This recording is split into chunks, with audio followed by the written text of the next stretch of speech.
How are you guys doing? Today is Tuesday, April 27, 2021, out here in this quarantine. I'm James Sims, and for this episode of The Elite, I'm going to do an elite individual profile on Corey Seager, the reigning 2020 World Series MVP and the National League Championship Series Most Valuable Player. He's definitely one of the hottest players in baseball right now. He's one of the most important players on one of the biggest and most stacked teams in the MLB. And without further ado, I'm just going to get into the background and go through the accolades and accomplishments that Corey Seager has been able to accomplish up until today, his 27th birthday. And if you're unfamiliar with Corey Seager, he is one of the better, I'd say as a defensive shortstop, he's one of the better defensive shortstops, but of course his impact comes offensively. He's a left-handed hitter. He's amazing at making contact. He can drive it virtually any way, and he's incredibly clutch, whereas, you won't really see him when the Dodgers aren't, when the game really doesn't matter, but when the game is on the line, Corey Seager always somehow finds a way to show up and make his impact felt. So, like I said, he is originally from Charlotte, North Carolina. He would play out of high school. He would eventually get taken with the 18th overall selection of the 2012 MLB draft. So, of course, he decided to sign with the Dodgers out of high school instead of going to the University of South Carolina. He would eventually get called up by the Dodgers in 2015 in his age 21 season. He would only play 27 games for the Dodgers, and this was a season where they would finish with the best record in the National League West. They finished 92-70, but they would lose in the first round to the Mets in the year that the Mets lost to the Royals in the World Series. But regardless, in the 27 games he played, he finished with 33 hits, more hits than games played, with 17 runs, 4 home runs and 17 RBIs in that span, with a .337 batting average and .986 OPS. So, of course, for a short sample size, he would not be recognized as a rookie, but people were starting to understand that this guy was not a rookie to be playing to be played around with. His actual rookie season would be the next year in 2016. This would be his age 22 season, and of course, this is a season where he would play 157 games for a Los Angeles Dodgers team that won the NL West for the 4th year in a row, the 2nd year since Seager's been there. They would finish with 1 less win than the prior season, but they would still win their division. In this season, Corey Seager would finish with 193 hits in those 157 games. First of all, that's the most amount of games he's played in a season, and of course, that's the most amount of hits. The only time in his career he has more than 162 hits in a 162-game baseball season. He finished with 105 runs, the only time in his career he logged more than 100 runs. He had 40 doubles, the first time he posted 40 doubles in his career, 26 home runs and 72 RBIs. With a .308 batting average. That is the first time he posted a .300 batting average in a full season in his career. And he finished with an .877 OPS. He was named an All-Star in his very first season with the Dodgers. He was given the Silver Slugger Award, which is given to the best hitting shortstop, which if you give it to someone in their rookie season, it means they're obviously legit. He would finish 3rd in the MVP race, and this year in 2016, it actually went to Chris Bryant, the year that the Cubs went to the World Series. But Corey Seager would win the Rookie of the Year, the National League Rookie of the Year, and once the Dodgers made it to the playoffs, they would beat the Nationals in 5 in the DS, and then they would end up losing to the Cubs in 6, the year that the Cubs won their World Series and broke their over 100-year drought, as Dave Roberts won his only Manager of the Year since he's been on the team. But of course, after missing the World Series this time, the Dodgers would be right back in it, and Corey Seager would help them lead the charge. In 2017, Corey Seager would play 145 games for the LA Dodgers in a season where they would finish with a 104-58 record. Of course, up until then, that was probably the most wins that they had won up since 1953, since before they were even in Los Angeles. But regardless, in this season, Corey Seager would make his second straight and his Thus far, his most recent All-Star game to date, he would in the 145 games he played, he finished with 159 hits. The third season in a row, he finished with more hits than games played. He finished with 85 runs. That's the second most runs he's ever put up in a season in his career. He finished with 33 doubles, 22 home runs, and 77 RBIs, finishing with a 295 batting average and an 854 OPS.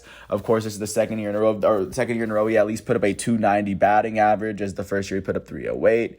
He would be named an All-Star for his second year in a row. He'll be named a Silver Slugger for a second year in a row. Thus far, or to date, he has not won an All-Star. He has not been named an All-Star or been named a Silver Slugger since. But once the Dodgers made the playoffs in 2017, they would go on to beat the Diamondbacks 3-0 in the NLDS. They swept them. They beat the Cubs in 5, the team that had beat them the prior season. And then they would lose in the World Series to the Los Angeles Astros in 7. This is the year that Cody Bellinger won the Rookie of the Year, when Cody Bellinger hit 40 home runs in his rookie year. So, of course, the Dodgers were definitely trending this year. And then it would come out later that the Astros cheated, but since the Astros got immunity, the Astros will keep their championship. But just to give a little bit of context, the Dodgers did lose, and Corey Seager was the starting shortstop and a very important cog in the Dodgers system. In 2018, he would start to go through some injury troubles. In 2018, he would go on to play 26 games in a season where the Dodgers finished with a 92-71 record. They won 12 less games as a team, as they still won the division. Corey Seager was out with a right UCL strain, so he required Tommy John surgery, so he had to miss the remainder of that season. But in the 26 games that he played, he finished with 27 hits. Thus far, that's the fourth season in a row he finished with more hits than games played, with 13 runs in those 26 games. 2 home runs, 13 RBIs with a 267 batting average and a 744 OPS. Of course, this will go down as a lost season for him, as without him, the Dodgers would go on to make it all the way to the World Series and lose to the Red Sox in 5. In 2019, Corey Seager would make a bit of a comeback. He would make a bit of a comeback. He would play 134 games in a season where the Dodgers would finish with a 106-56 record. I think that is the most wins that the Dodgers have ever put up in their franchise history. So, of course, a lot was riding on the Dodgers following what was probably one of their best regular season ever. And this was the season that Cody Bellinger, their outfielder, won the MVP. In this season itself, Corey Seager would finish with 133 hits in the 134 games he played. This is the first time, at least in his 5-year career up until then, that he would put up less hits than games played. He led the National League in doubles with 44. That's the second time he topped the 40 double mark, and that's the most doubles he's ever put up in a season. He finished with 19 home runs and 87 RBIs, even though he played 23 less games than he did his second season, his rookie season. He would finish with more RBIs that would be the most RBIs he'd ever put up in a season. He would finish with a 272 batting average, which up until then was the lowest that he'd ever posted for a full season, but 272 is still incredibly high. And he still posted an 817 OPS. He was unable to make an All-Star game as he was still slowly returning to the Los Angeles Dodgers lineup. And they would go, and once they made it into the playoffs, they would lose in the NLDS to the Nationals in 5, the year that the Nationals went on to beat the Astros in the World Series, as they picked up their first World Series in their history. So, of course, big win for the Nats. And this would transition us into this most recent full season that he played in 2020, which was impacted by COVID. It would shorten a 162-game season to 60 games, and it definitely expanded the playoffs. Even if they didn't expand the playoffs, the Dodgers would have easily made it. Corey Seager in 2020 would play 52 games for a Dodgers team that finished with a 43-17 record. They had the best record in the entire major leagues for the regular season, and of course, Corey Seager was doing a great job of leading them in the regular season.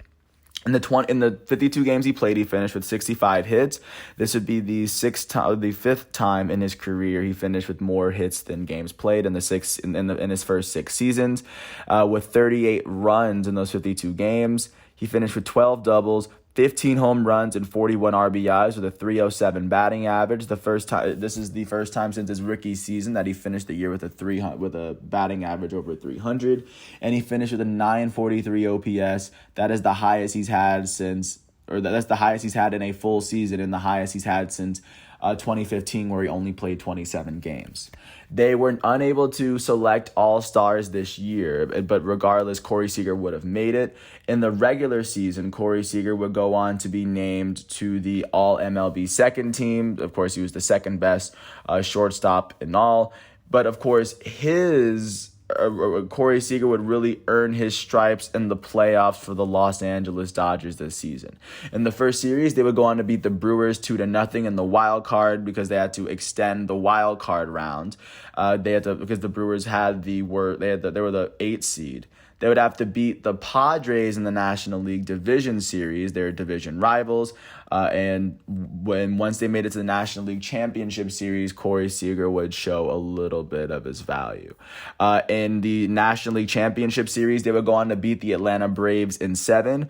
Corey Seager would go on to finish with 9 hits in his 29 at-bats with 8 runs. He had 5 home runs and 11 RBIs in the series itself. So he would go on to be named the National League Championship Series MVP.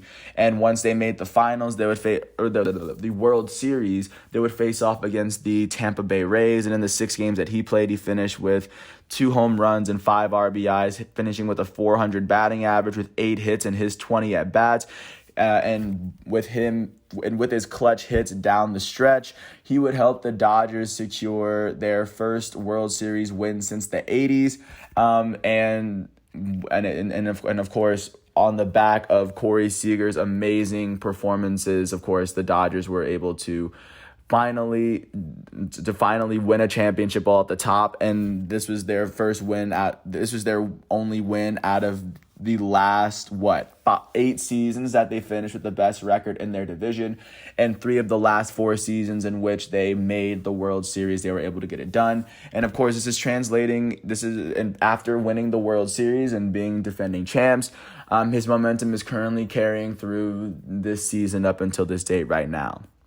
As of right now, Corey Seager this season he's played 22 games for a Los Angeles Dodgers team that at the moment is sitting with a 15-8 record at the moment, as they have to face off against the Cincinnati Reds tonight. But thus far this season, Corey Seager is batting .275 with 4 home runs and 17 RBIs, currently leading the National League in at-bats.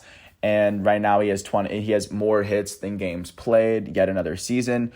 With that said, I think that leads us to where we are with Corey Seager, as today he turns 27.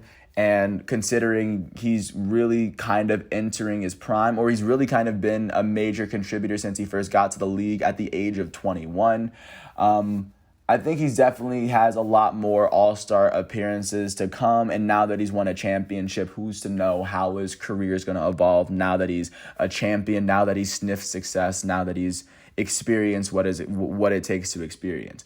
With that said, I want to thank everyone for listening to all 13 and a half minutes of this piece. I hope all is well. I want to wish Corey Seager a happy 27th birthday. And for everyone watching, if you want to get a chance to watch him tonight, he wears number 5 and he plays shortstop. And I just can't wait for the games to come, because I don't even think Corey Seager's best baseball has been played. Once again, thanks for listening to my piece. I hope all is well, and I will catch you tomorrow